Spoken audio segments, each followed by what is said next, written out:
Now here is the risk that Browns had to take with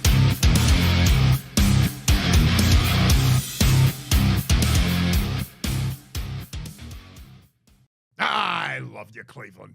And I love you, Ohio. And a very pleasant welcome to this week's version of Bonus Time with Drennan here on the Big Play Sports Network.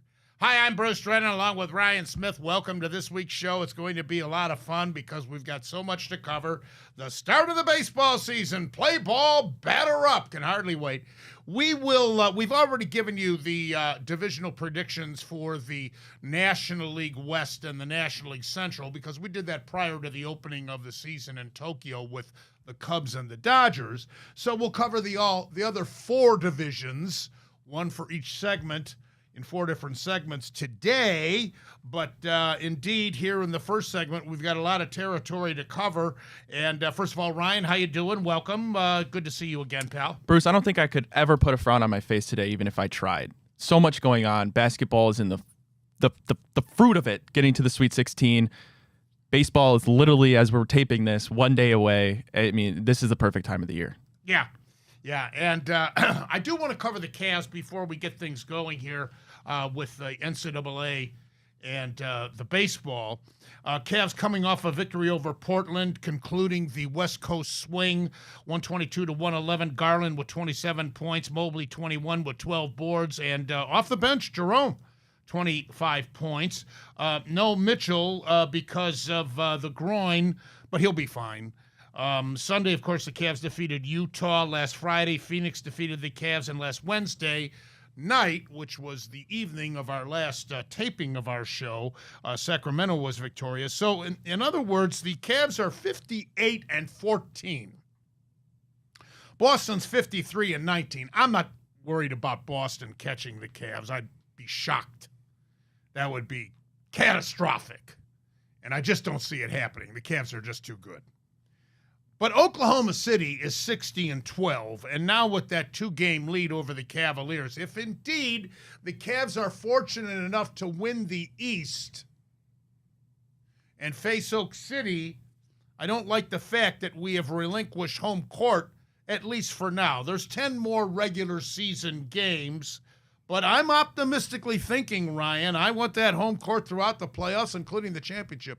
I do too, and it would be tremendous. I will say, though, I think it's more important to get home court over Boston rather than it is throughout the whole playoffs. Eventually, if you get to the finals against likely Oklahoma City, a younger, unexperienced team, I'm okay with going on the road rather than having to play in Boston against the defending champions. But this is a nice get-right stretch for the Cavs. You mentioned you beat the Trailblazers, you beat the Jazz, and then you get a chance for the Spurs and Pistons. Pistons, nothing to sneeze at, but Cavs should be able to handle them and get back on track to what they've been doing all year. Cavaliers will swing back into action tomorrow night. Now, the NCAA basketball tournament. Last week we had Tanner Castora, the college basketball expert, on, and he was right on a lot of them, but wrong on some, including our beloved Akron Zips, who he thought they were a Cinderella.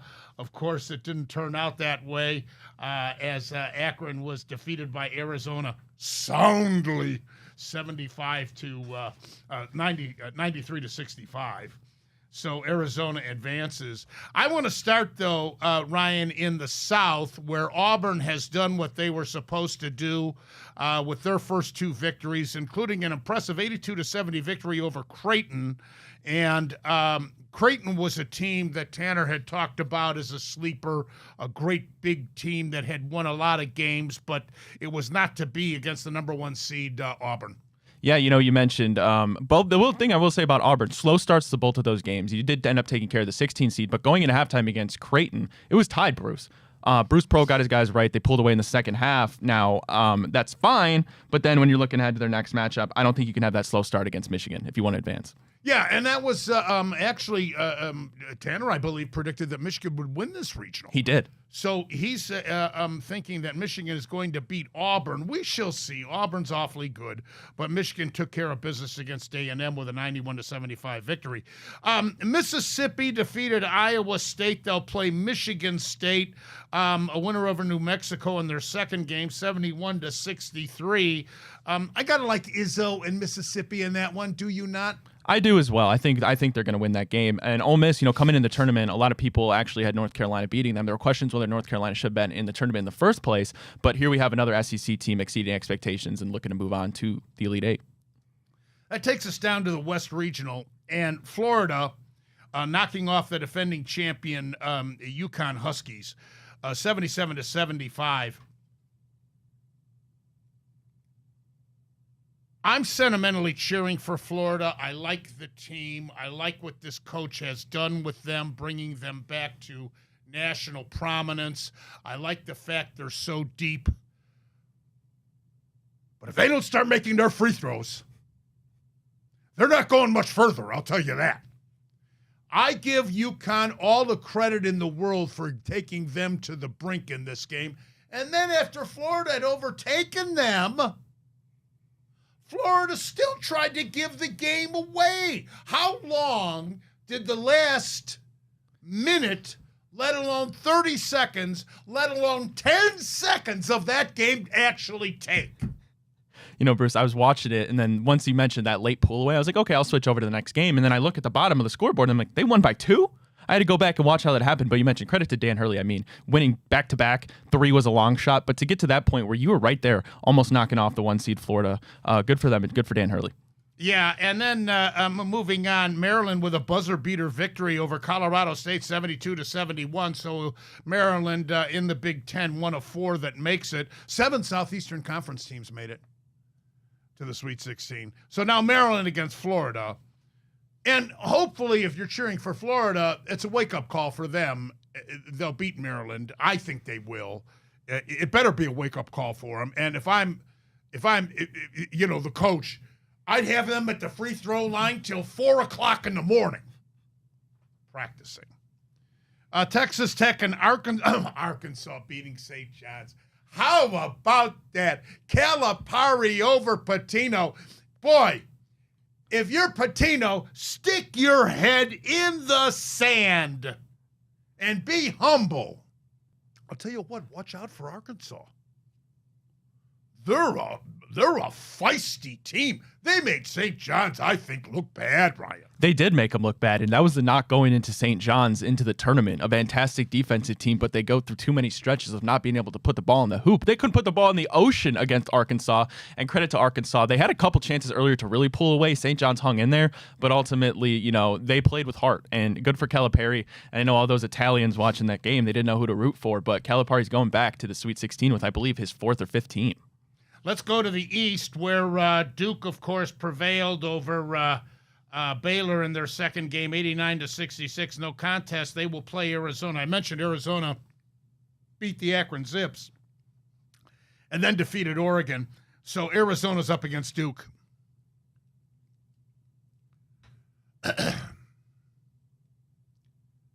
I think Duke is the team to beat.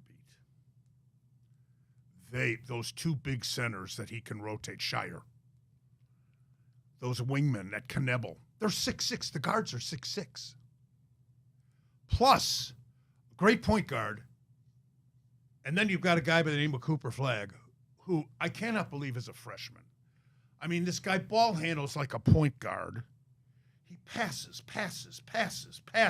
And then the defense, they're backing up thinking, I got to cover this guy because he's going to pass on this guy. And he takes it to the hoop for a dunk. Or he stops and hits a long jumper. They are absolutely phenomenal. I don't know how you defend them. I really don't. And I really, the prescription to beat them, I can't figure it out. To me, Auburn and now St. John's was exposed. We'll see about Houston. Houston still, of course, is very much breathing. But, boy, I got to tell you, to me, Duke is the class of this tournament so far. Yeah, and like you said, Cooper Flagg, by far the best player in this whole entire tournament. And you mentioned as a freshman, going to be the #1 pick. He's the next guy that is going to be part of this evolution you see in the NBA of these point centers, of the Nikola Jokic's, of the Victor Wembanyama's. You see teams literally tanking for this guy who's a freshman. They plan on tanking a couple years in advance for guys like these because they are generational talents, and they're the next mold of the NBA. I don't think the winner of BYU or even Alabama has a chance against Duke myself. I'll be very interested to see if Purdue can give Houston a game. I was impressed with Purdue against McNeese. Now it's McNeese, and of course McNeese pulled off the biggest upset so far, I think, in the tournament with that win over Clemson. But I thought Purdue, even without Edey, they're a good team. And I think they'll give Houston a game. Kentucky versus Tennessee and the other one. So that's the Midwest bracket. We shall see. But to me, Ryan, it's Duke. I'll be flabbergasted if somebody beats them. Yeah, I think we're going to be looking at Duke.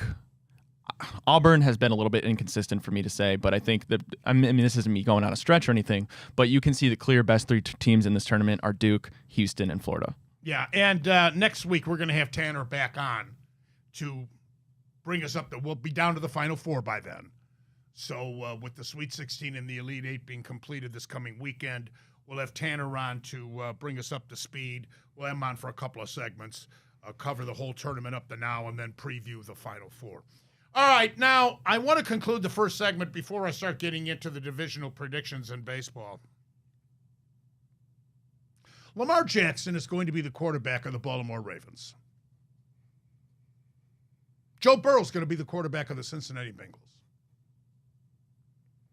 Who's going to be the starting quarterbacks for the Pittsburgh Steelers and our Cleveland Browns? Well, we now know that Russell Wilson will not be the quarterback of the Pittsburgh Steelers because he signed that one-year deal that's guaranteed $10.5 million for the 1 year with the New York Giants yesterday. So that increases the likelihood that Pittsburgh will replace him with a guy by the name of Aaron Rodgers. Make sense? I think it does. So where does that leave our Cleveland Browns? Get ready for this one. I got a pretty darn good source within the Browns organization. Couple. I heard since our last show that part of the reason Myles Garrett was so willing to sign this extension for contract, money. The Browns are negotiating as we speak with the Dallas Cowboys for a trade for Dak Prescott. And Garrett got all giddy about it. Why, I don't know. We're not going anywhere with Prescott, even if they pull it off. Newsom's part of it, and draft picks. Now, Prescott has a hamstring injury as we speak, and he may not be ready for the start of training camp. But this comes from a couple of different sources. And take it for what it's worth. If it does come about, remember where you heard it first. Any comment, Ryan, before we go to break? Wow. I got to be honest, Bruce. When you started that, I thought you were going to say they trade for Brock Purdy because I've seen something along the lines of that would be the crazy move the Browns could pull off. I've not heard Dak Prescott. That would be intriguing. Though he signed a fat contract with Dallas. I don't know how the money would work out, but I mean, money in the NFL, whatever. Andrew Berry will find a way. Hey, it's an upgrade from what you have now because right now... Well, anything would be an upgrade. My God, that's not saying it. Because right now, if I was a betting man, your quarterback room heading into week 1 is Kenny Pickett, of course. It's Shedeur Sanders, who you drafted number 2, and a guy like Carson Wentz. So, hey, if the Browns are trading for Dak Prescott... They're not going to draft a quarterback then. If they do trade, I could see that. I'm not taking a quarterback. I think they should take Hunter then. Correct. I would agree. If you can get Dak Prescott, I would understand that. But and I can understand from Dallas's point of view, they've been with Prescott as long as they were with Romo, and they've gone nowhere fast like a hamster in a cage. So we shall see. Put it in the back of your mind. Remember where you heard it first. All right, when we come back, I'm going to predict the American League Central Division, our Guardians, and everybody else. That's next. Bonus time with Drennan. Big play. I love you, Menor Nissan. Hi, Bruce Drennan here from my good friends at Menor Nissan. Ray Sminchak, the whole staff. As you know, I've been doing a lot of our shows down in Florida, just returned. Great to be back on the home confines of our beautiful studios here at Burke Lakefront Airport for Big Play. But I got to tell you, I drove my Nissan Rogue from Menor Nissan down to Florida, had the rack up on top with extra luggage. It was absolutely the most splendid, beautiful ride. Just as smooth as could be. My wife also drives a Rogue. We rotated driving down there and back, but I just can't recommend it any more so to you. Get on out there, test drive a Rogue or a Murano or any of the other great products that they have out there at Menor Nissan. Don't forget, they're now in partnership with Infinity of Akron and Infinity of Beechwood. Check those great vehicles out as well. Service department is absolutely fantastic. Went back to the dealership to get maintenance after that long drive down there and back. And give them a call. Set up an appointment. Of course, check out their website at MenorNissan.com. That's MenorNissan.com. I love you, Menor Nissan. The sport of baseball is so unpredictable. I'll argue that the NHL is the most unpredictable. But going into last season, the AL Central was considered by practically everyone as the weakest division in the game. And so what happened? 3 teams made the postseason. And the Minnesota Twins, who did not make the postseason, still finished above 500. Of course, it helped being able to get several wins from the Chicago White Sox, who lost a record 121 games. Cleveland has won this division 5 of the last 9 years. The Twins have won 3 of the last 6, and the big question always with Minnesota is, can they stay healthy? Already, Rice Lewis is hurt. Carlos Correa played in only 86 games last year and has played in 140 games only twice in his career. Byron Buxton played in 102 games last season, but that's only the second time in his career that he got to triple digits. Pablo Lopez, Joe Ryan, Bailey Obear give them a respectable 1-2-3 punch in the rotation. Bullpen's good, not great.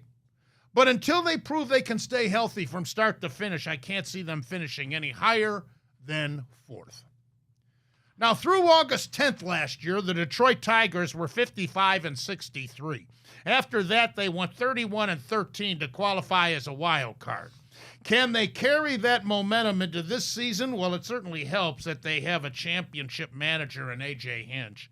It also helps that they have, I think, the best pitcher in the major leagues, starter that is, in Tarek Skubal. But he can only pitch every 6 days. So they added Jack Flattery to the rotation to help Reese Olson, Casey Mize, Maheda bridge the gap to Skubal. Their lineup shouldn't scare opposing pitchers. Oh, they're going to score runs, but they're not the Yankees, Phillies, Braves, or Dodgers lineup. Not even close. Come on. Thank God they didn't get Bregman. They were in the hunt. Bregman, of course, wound up with Boston. The Tigers were a finalist, though. What a story the Kansas City Royals were last year. In 2023, they lost 106 games. Last season, they miraculously turned it around by winning 86 games and making the postseason as a wild card. Royals have a young superstar in Bobby Witt. Now, if he stays healthy, I believe that he is destined to win 2 or 3 MVP awards. The ageless Salvador Perez and Vinny Pasquantino knock in a lot of runs for them. The Royals will be platooning like crazy. The late, great Earl Weaver would be proud of the way that they'd successfully pull that off. Their starting rotation is very good with Reagans, Lugo, Waka, Lorenzen. However, I can't believe that they were so inactive in the offseason, considering they're coming into this season as a contender. I admit to being a big homer when it comes to the Indians, now Guardians. And my prediction this year will again reflect that. The Cleveland organization has become a pitching factory under Chris Antonetti and Mike Chernoff, the front office leadership. Again this year, the Guards will have one of the best bullpens in the major leagues. Last year, the pen was the best in the majors. And this year, it should be even better and deeper with the addition of former 30-plus save closer Paul Sewald. He joins an elite group consisting of Cade Smith, Hunter Gaddis, and Tim Herron. All those pitchers could be closers on other teams. That's how good that pen is. But oh yeah, we have the Major League's best closer in Emmanuel Clase. There's so many good arms in the organization that some, because of the math, are going to have to start at AAA this year. Now, the rotation will be bolstered with the return of Shane Bieber sometime before the All-Star break. But Tanner Bybee, Gavin Williams, Ben Lively, and newly acquired Luis Ortiz must get the game into the 5th or 6th inning and let that pen take over. The front office is counting on the culmination of youngsters Kyle Manzardo and Mangard and John Kenzie Noel to continue to develop their power numbers to compensate for the loss of 100-plus RBI man Josh Naylor, who, of course, is now with Arizona. I think Manzardo has definitely got the edge on Noel, but Noel is going to be platooned now with this deal to get Nolan Jones back here. Speaking of first base, Carlos Santana returns to Cleveland as a really great defensive first baseman, which he wasn't when he transitioned when he was with us the first time around. He'll put up decent numbers offensively, I'm sure. We have one of the best leadoff hitters in the game in Quan. Lane Thomas is one heck of a ball player. I told you so when we got him last year, and he proved it eventually. Bo Naylor will have to come through and show improvement, both behind the plate and with his bat. Second base is a question, but rest easy. Next year, number 1 overall pick, Bazana, will be ready. Now, I'm not saying that the Guards are a shoo-in to, again, win the division, but they'll have to earn it. But with this kind of pitching, I find it hard to believe that the Guards won't be seriously in the hunt. By the way, the trade of Nolan Jones to platoon him and Noel in right field's a very good move. Tyler Freeman was expendable. All right, when we come back, more divisional predictions. We'll look at the American League East next on Bonus Time with Drennan on the Big Play Sports Network.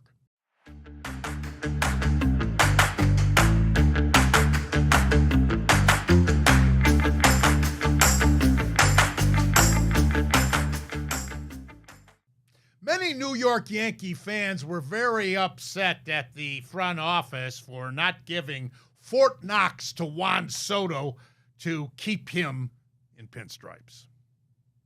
But I, for one, think the Yankees are going to be an even better team. The addition of Cody Bellinger, Paul Goldschmidt, and midseason acquisition, Jazz Chisholm, will more than make up for the loss of Soto's numbers. Aaron Judge and the rest of the lineup is very formidable. The big question is the starting rotation. Now, they've got to be very happy that they signed free agent Max Fried, the former Brave, especially after learning that Cole is now lost for the season. The rest of the rotation is vulnerable, however. The Yanks do have a great pen, as we found out in the ALCS last year. And it's even better now that they have added former Brewer closer Devin Williams. He's excellent. The Yankees are still my pick to win the East. After that, take your pick. Baltimore, Toronto, Boston, and always surprising Tampa Bay. I think the pressure's really on Baltimore. They've been so close these last couple of years and have had quick postseason exits. They lost ace starting pitcher Corbin Burns and a 44-homer slugger in Anthony Santander. They didn't even try to retain him, which has got to incense the fan base. The front office didn't even try to replace these stars in the offseason.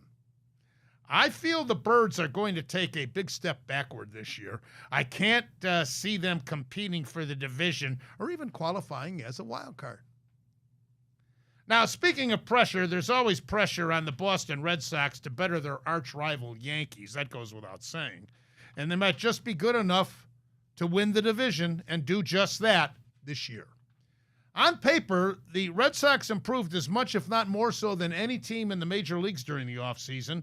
Crochet and Walker Buehler joined Tanner Houck to give the Sox a strong 1-2-3 punch in that rotation. Aroldis Chapman has just been named as their closer. Liam Hendricks trying to make a comeback will play an important role in setting up, as well as Staten and Garrett Whitlock. I love Boston's lineup, especially when they're home at Fenway. Duran, Rafael Devers, free agent acquisition Alex Bregman, first baseman Tristan Casas, a healthy Trevor Story. They will have no problem scoring runs. Boston is back. Because of the hurricane damage at Tropicana Field, the Rays are going to be playing their home games at George Steinbrenner Field, the spring training home of the New York Yankees. The capacity of that facility won't be a problem since the Rays don't draw fans anyway. The Yankees are actually more popular in the Tampa area than are the Rays. Why former Commissioner Bud Selig put a franchise there will be a mystery to me to the day I die. The dimensions of this minor league and spring training facility are identical to that of Yankee Stadium. That means it's a short right field porch. That translates into more home runs for lefties like Brandon Lowe and Josh Lowe. Somehow, some way, this franchise has astonished prognosticators with their success over the years in arguably the toughest division in baseball. However, I just can't see it this season. I've been wrong so many times before with the Rays that I'm probably going to be wrong again and picking them last, but maybe someday I'll learn the hard way. That brings me to the Toronto Blue Jays and my old pal, Mark Shapiro. When Mark was here in Cleveland, I had a love-hate relationship with the front office exec. I went crazy on him when he traded Robbie Alomar. I was doing Morning Drive at the time on WKNR radio. He called Gene Winters, my producer. I was going so crazy. Everybody in town was listening to our show because I was going berserk. Mark said to Gene, put me on the air with Bruce. I have to explain this deal. Then years later, when I was doing my network television show, the post-game show from the broadcast booth at Progressive Field, I went nuts again on Luis Valbuena for letting a routine ground ball go through his legs, which cost us a game. And in that same post-game television show, I mocked Russell Branyan because of his form,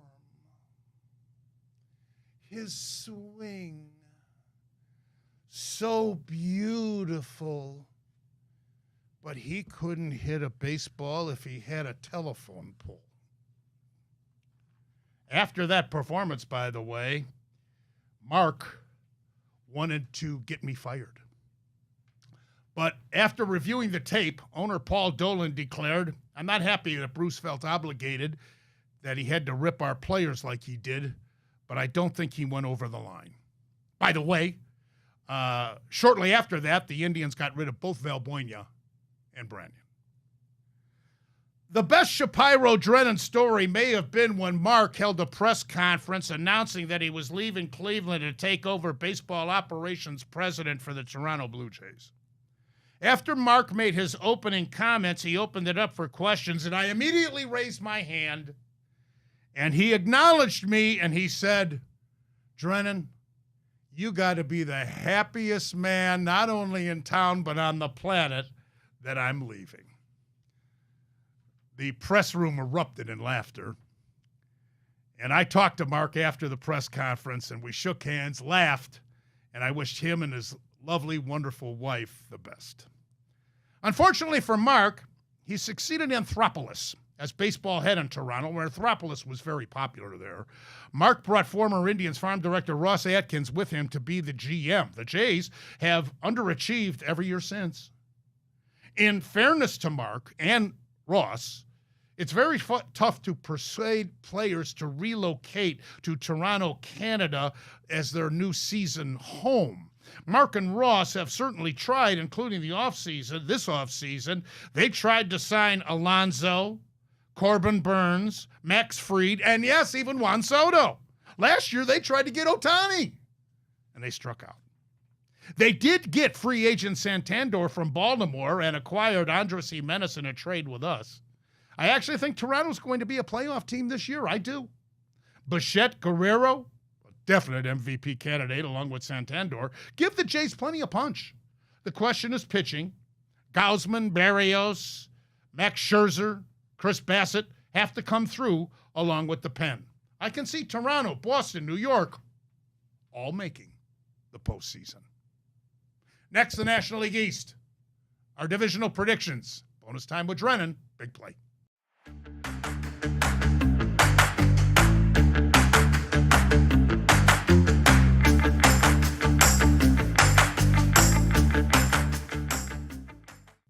In my opinion, the National League East may indeed be the strongest division in baseball. Even though the AL Central could be a four-team race, there's three solid contenders in the East, obviously, with Philadelphia, the Mets, and the Atlanta Braves. Philadelphia, of course, is loaded, but nothing less than a World Series victory will do for their fans, as loaded a lineup as they do have, and arguably one of the best starting rotations in all of baseball. And, you know, there's millions of fans who just don't know that spending enormous money doesn't spell success or guarantee anything. Take a look at the New York Mets. Take a look at the money that they have spent. And talk about pressure to win it all. Like Philadelphia, that pressure is just as intense in New York for the Mets because not only do they have an astronomical payroll, but because they continue to lose the popularity contest with their arch rival New York Yankees in the Big Apple. So New York's got the pressure on them. Their pitching's a big question mark, but they're loaded in that lineup with the addition of Soto to go with Lindor, Alonso. That was a real key for them. Also, when you look at the Atlanta Braves, I just think they're still going to win it. They were going to be healthy. They were so banged up a year ago, as much as any NFL team. But they're banged up a little bit to start the season. Strider, Sean Murphy, Acuna won't be joining them until sometime in the first half. But they still have Olsen, Riley, Harris, Ozuna, Albies. Look out for the Braves. They're pitching. I don't even think they miss Max Fried with what they've got coming back. So I like them very much to win the division. As far as the Washington Nationals, I think they're going to be a very improved team. I truly do. They've got a very good farm system, but they have the misfortune of playing in this very difficult division with these big three. So I can't see them finishing any better than fourth. They've been 71-91 the last 2 years in a row. And then the Miami Marlins. The big question there in this rebuild for them is, are they going to be the worst team in the major leagues, or will be the Chicago White Sox, Colorado Rockies? That is a big question in the Sunshine State. American League West is next.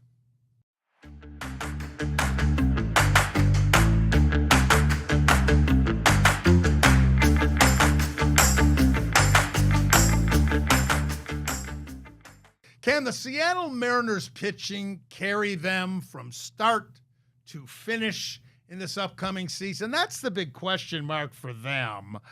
Can Texas repeat their incredible 2023 run now that they finally appear to be healthy? And certainly the Texas Rangers are a team, if they get healthy, they can be a real giant threat, no question about it. But I like Houston to repeat again. Altuve shifts to left field. Christian Walker has been added during the offseason. He'll play first base. They do lose Bregman, and they do lose Tucker, but I think they're going to be a very strong team. The question with them will be their pitching. They've got Valdez, Hunter Brown, Aaron Getty, and Blanco. Josh Hader's still one of the best closers in the business. Texas is very capable of dethroning their Lone Star State rivals, Semien, Seager, Young, Wyatt, Langford. Adalis Garcia's got to regain the stagger that he had in 2023. Josh Young has got to make us remember that he would have won the Rookie of the Year award in 2023 had he not suffered several injuries. He's back. He's got to avoid injuries. Jake Berger's a very nice addition coming over from Miami. And Jacob deGrom is back. But can he pitch a whole year? They're actually talking about putting him on the IL occasionally, which is illegal, but they'll fake it just to preserve him. Those Seattle Mariners have one of the best starting rotations in baseball with Castillo, Gilbert, Miller, and Wu, but they possess one of the best hitters in Julio Rodriguez. But again, and Cal Raleigh, too, is one of the best hitting catchers in all of Major League Baseball. Shame on the L.A. Angels all these years for not surrounding Mike Trout with enough reinforcements to get him into the postseason where he belongs. Shame on them. Adding starting pitchers Kikuchi and Kyle Hendricks will help, but it's not nearly enough. And the A's will be playing in a minor league park in Sacramento. They don't draw fans anyway, so that doesn't matter. So it should help their hitters, though. Brent Rooker, Langoliers, Miguel Andujar, Luis Severino heads the rotation. They do have a very talented closer in Mason Miller, but I still go with Houston, although I could see Texas maybe dethroning them. We shall see. All right, there's our divisional predictions for you. The Ask Bruce segment's next. Bonus time with Drennan here on the Big Play Sports Network.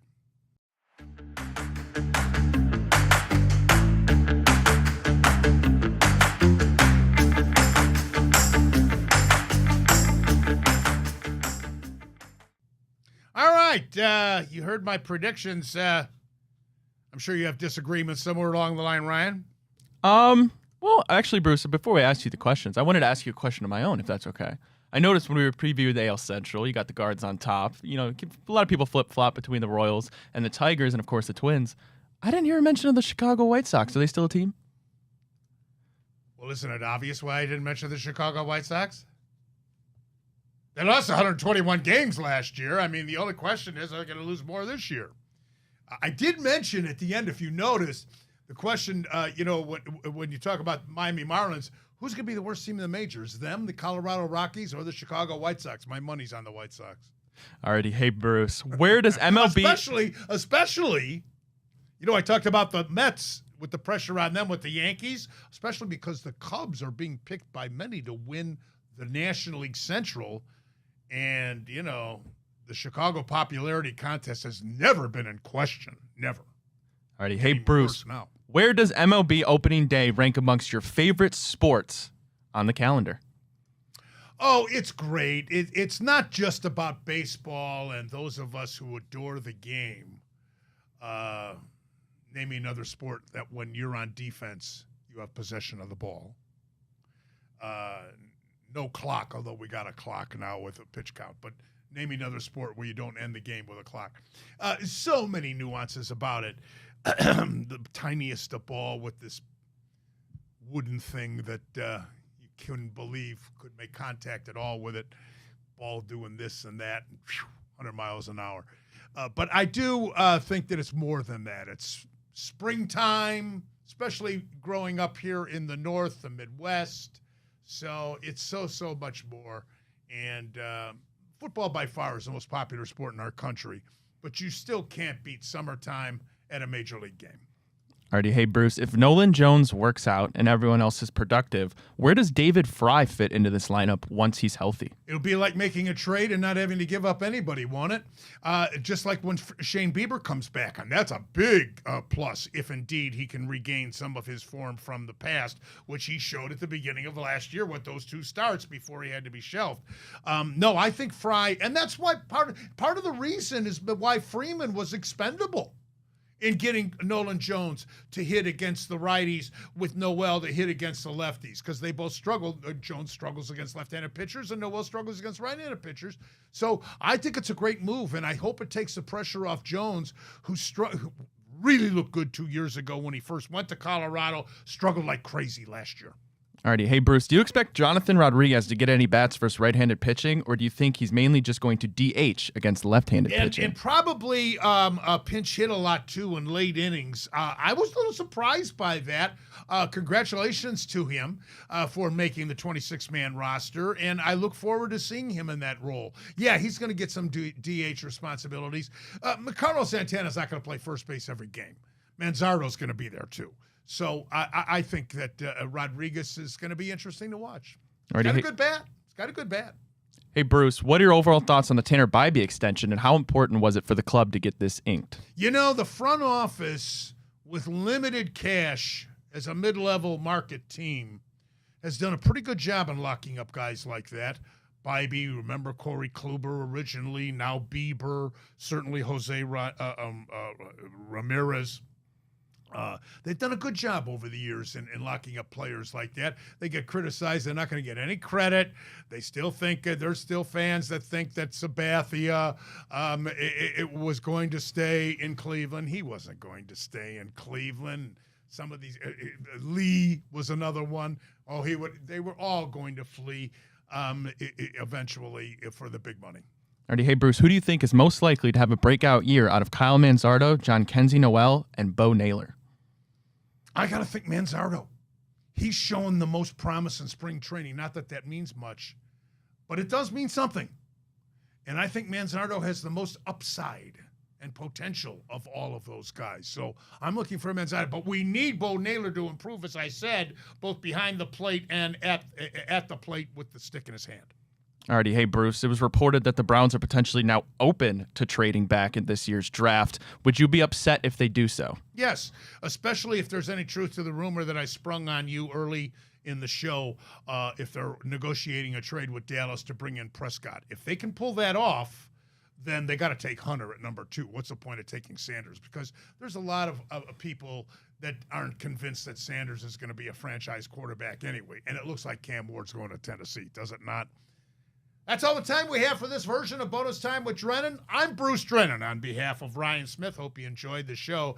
Next week, we'll be back with more on the NCAA tournament. The baseball season will be fully underway, and we look forward to having you join us. Until then, as always, and most importantly, you remember, I love you, Ohio, and I love you, Cleveland.